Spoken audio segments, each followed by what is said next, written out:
Pemirsa, apa kabar? Saya Jonathan membawakan warta berita PTS tanggal 15 Juli. Menjelang akhir bulan Juli, pakar meteorologi menyampaikan taifun akan muncul satu persatu mulai minggu ini. Akibat dampak fenomena La Nina, taifun mungkin akan mendekati Taiwan saat terbentuk. Cuaca Taiwan sesaat ke depan masih ditandai dengan konveksi termal kuat di sore hari, sehingga perlu mewaspadai hujan deras dalam waktu singkat. Sebuah depresi tropis di Laut Tiongkok Selatan kini terus bergerak ke arah barat laut. CWA tidak menutup peluang terbentuknya taifun. Setelah terbentuk, taifun akan menuju Pulau Hainan dan kawasan di sekitar Vietnam Utara dan tidak akan berdampak terhadap Taiwan. Cuaca Taiwan sepekan mendatang masih panas terik dengan peluang hujan petir pada sore hari.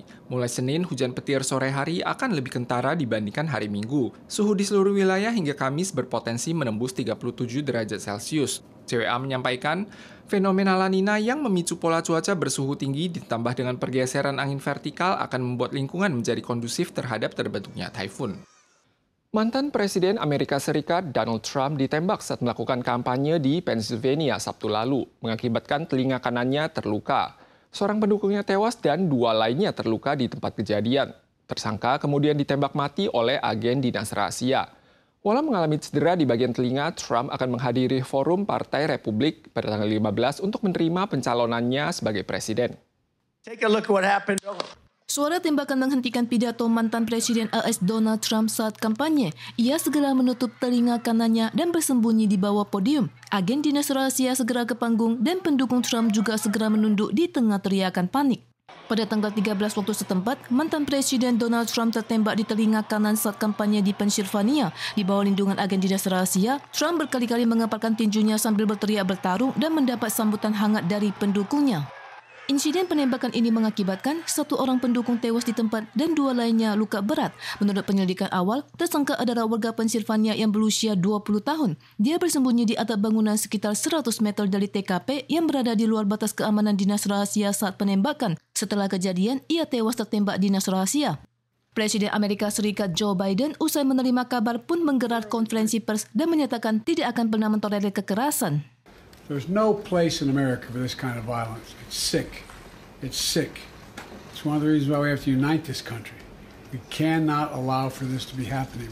Donald Trump akan menghadiri rapat Partai Republik pada tanggal 15 untuk menerima pencalonannya secara resmi dan mengumumkan wakilnya. Sementara Presiden Joe Biden menyampaikan pidato nasionalnya di ruang oval Gedung Putih. Dia mengutuk kekerasan dan meminta masyarakat untuk meredakan suasana politik yang terpolarisasi. Terkait motif penembakan, FBI berasumsi bahwa penembak yang berusia 20 tahun ini bertindak sendirian dan tidak memiliki ideologi tertentu. Kasus ini akan ditindak sebagai kasus pembunuhan, namun juga tidak menutup dugaan adanya unsur terorisme.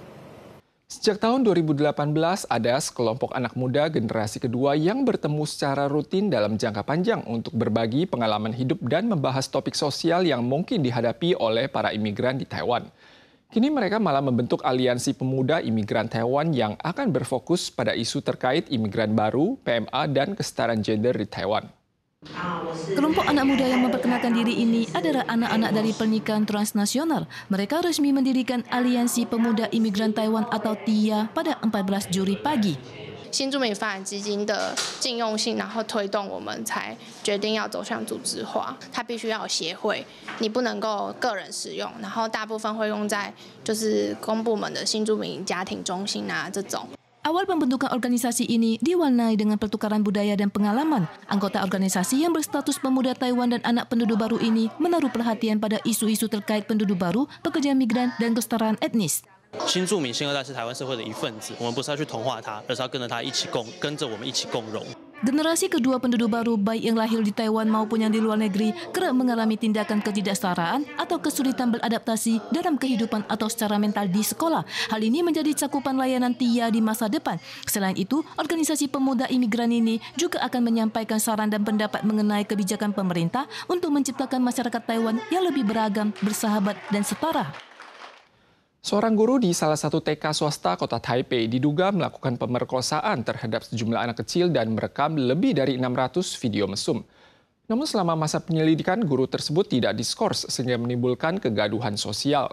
Pemkot bahkan dipertanyakan mengapa tidak segera menanggapi dari awal.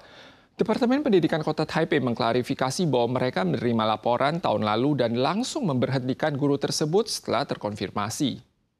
老师有摸他屁股这件事情的时候。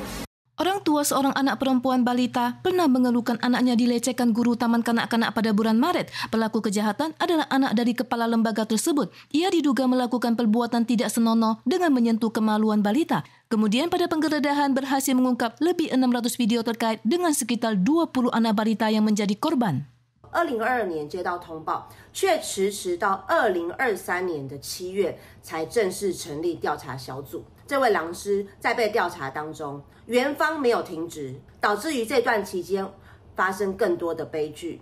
Pada Juli 2022, salah seorang wali murid melaporkan adanya kasus pelecehan, namun pihak sekolah malah menutup kasus karena melibatkan guru, yang kemudian berimbas pada peningkatan jumlah korban anak dan pelaku baru dibebas tugaskan dan ditahan setelah 1 tahun kejadian. Tak lama kemudian diketahui ibu tersangka yang juga merupakan kepala TK selain menutupi kasus, juga diduga menggunakan nama pegawainya untuk mendirikan pusat penitipan anak baru pada Mei tahun ini. Masyarakat luas mempertanyakan alasan pemerintah kota tidak melakukan penanggapan yang baik saat kasus terkuak. 我们联合稽查，不让园长或负责人有任何借壳上市的一个空间。 Pemkot menegaskan bahwa pihaknya segera membebas tugaskan pelaku dan mencabut izin lembaga serta tidak ada keterladanan dalam penanganan. LSM Kesejahteraan Sosial menyerukan agar memperluas cakupan investigasi Komisi Kesetaraan Gender hingga anak prasekolah. Selain itu, ketentuan standar pemberitaan media juga akan disesuaikan untuk membantu pengawasan dan peringatan dini terhadap insiden serupa.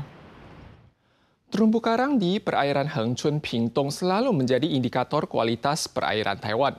Namun akibat pengaruh iklim ekstrim dan ombak panas dalam beberapa tahun terakhir, karang pada perairan tersebut telah mengalami 8 kali pemutihan. Seiring peningkatan suhu akhir-akhir ini, pemutihan karang di perairan setempat telah menjadi masalah serius. Kantor Pengelola Taman Nasional Genting juga telah meminta pakar untuk melakukan penyelidikan dan menemukan cara penyelamatannya. Terumbu karang di perairan semenanjung Hengchun Pingtung mengalami pemutihan akibat serangan hawa panas. Iklim ekstrim telah menyebabkan suhu musim panas makin tinggi dalam beberapa tahun terakhir. Suhu tertinggi di perairan Hengchun baru-baru ini bahkan mencapai 34 derajat Celcius, memicu pemutihan karang terparah sejak 2020. Di antaranya yang paling parah terjadi dari pesisir pantai Taosi hingga danau Hopi dan Maopitou. Karang di semenanjung Hengchun telah mengalami 8 kali pemutihan. Berhubung karang yang pemutih sangat rapuh, pakar mengimbau warga untuk mengurangi aktivitas di sekitar terumbu karang. Pemirsa sekalian, sekian warta berita dari PTS. Kita susul lagi di lain kesempatan. Sampai jumpa.